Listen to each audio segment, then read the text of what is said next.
Namaskar. Today we'll study the biologics. So these biologics are different from the other drugs. Biologics are the compounds collected from the living system like animals, the microorganisms. So the animals like cows, rabbit, horse, goat, mice, rat, human beings, microorganisms like bacteria, yeast, virus. So the products obtained from these are called biologics. For example, sera, vaccine, monoclonal antibodies, colony stimulating factors, granulocyte macrophage colony stimulating factors, toxins, antitoxins. All these are examples of biologics. For example, filgrastim, this is a colony stimulating granulocyte, actually this is a granulocyte colony stimulating factor, and infliximab, etanercept, adalimumab, bevacizumab, all these monoclonal antibodies are examples of biologics.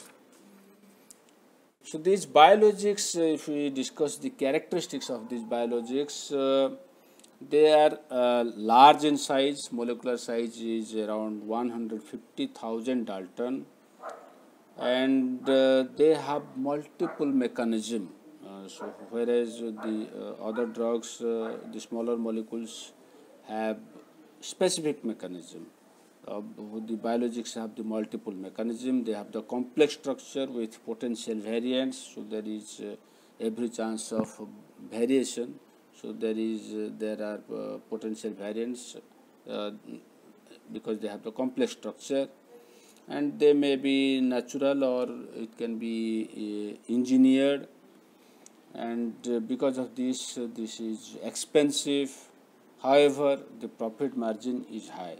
Though they are expensive, for the producers they have a high profit margin because of the risk involved there. However, these compounds are very much prone to adverse drug reactions, and those reactions may be life-threatening, and they are highly sensitive to storage and handling conditions. So they are not that much stable like the small molecule drugs, the synthetic drugs, the chemical drugs. So these biologic molecules require a special biology process for manufacturing, which is not that easy because they are quite sensitive to the manufacturing process. And after manufacturing, it needs more than 250 quality control tests are required,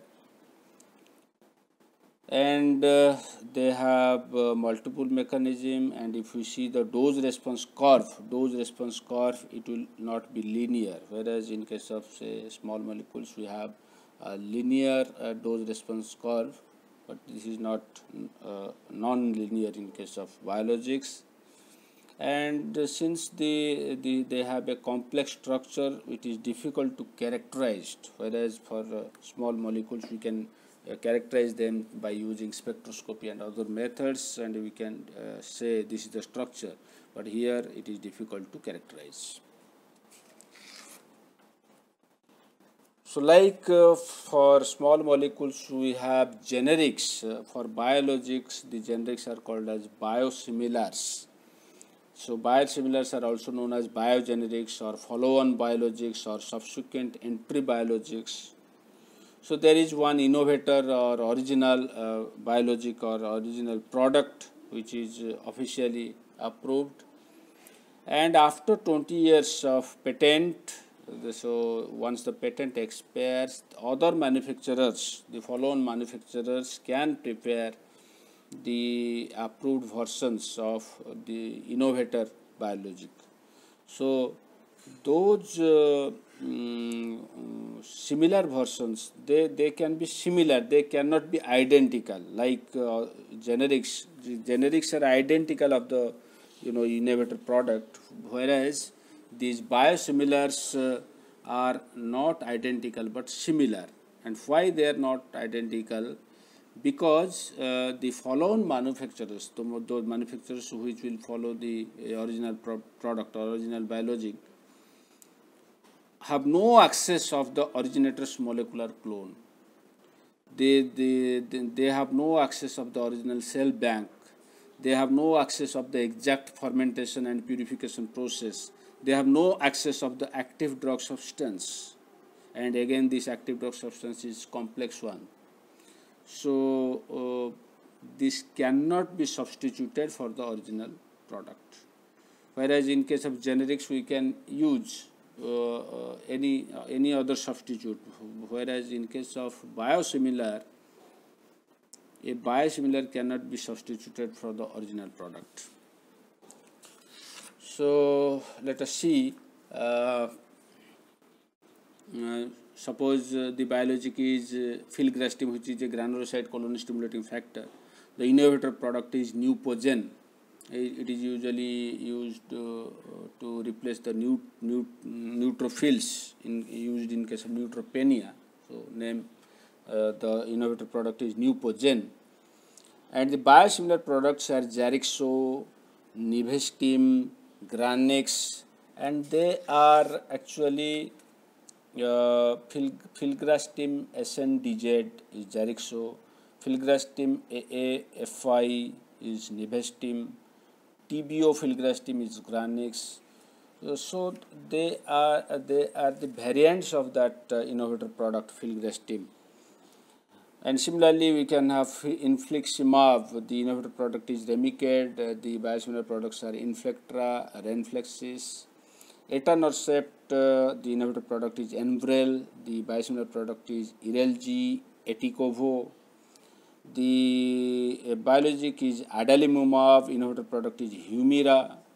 And biosimilar products are Amjevita, Siltejo. Similarly, bevacizumab, the innovator product is Avastin, and the biosimilar products like Emvasi, Giravev. So these biosimilar products may have the similar use as that of the biologic, the innovator product, but we cannot substitute them because they are not exactly the same product. They are the similar products with little variation. So we can discuss the difference between the generics and biosimilars. So generics refer only to small molecules, whereas biosimilars refer to biological products which are large molecules.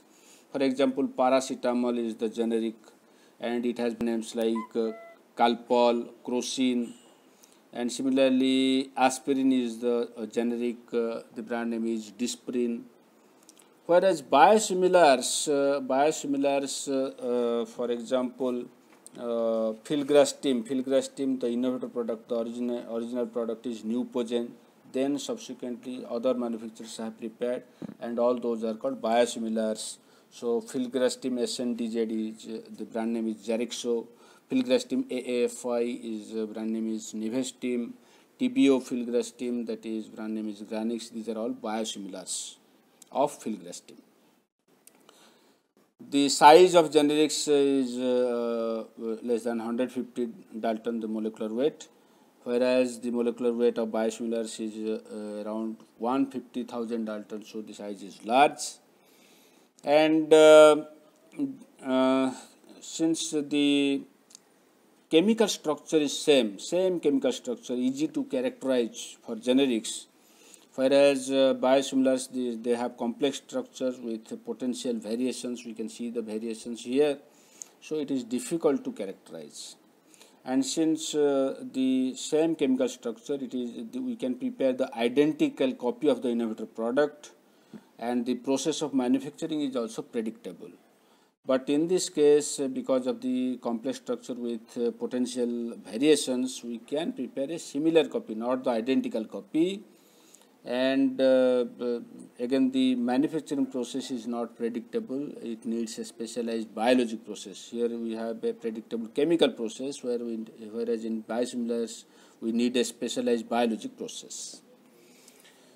Again, because of the same identical copy, all the generics will have same bioequivalence. So they will be bioequivalent to the innovator product, whereas biosimilars are not bioequivalent to the original product.